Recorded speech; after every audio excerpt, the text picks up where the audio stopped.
In everything that we do, as a government, it must benefit our people, both for the present and for the future. What do we want to achieve?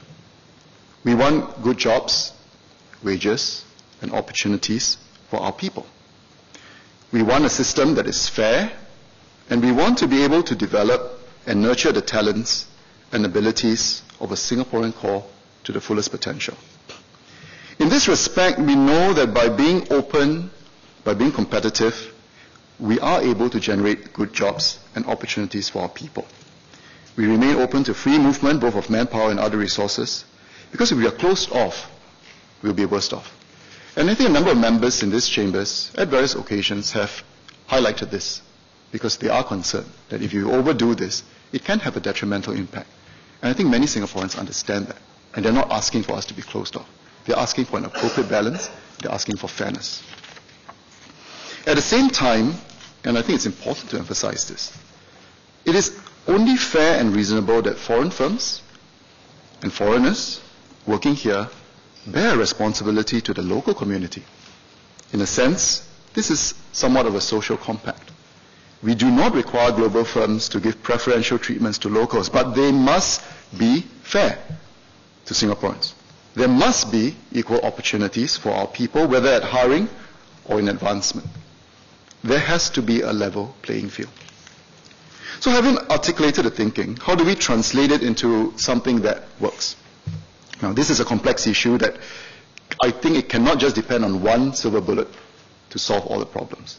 So we will take a system approach that will comprise structural as well as process-based adjustments.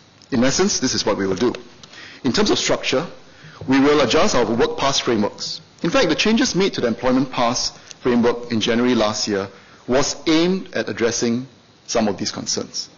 What we did was to tier the qualifying salary criteria to account for experience.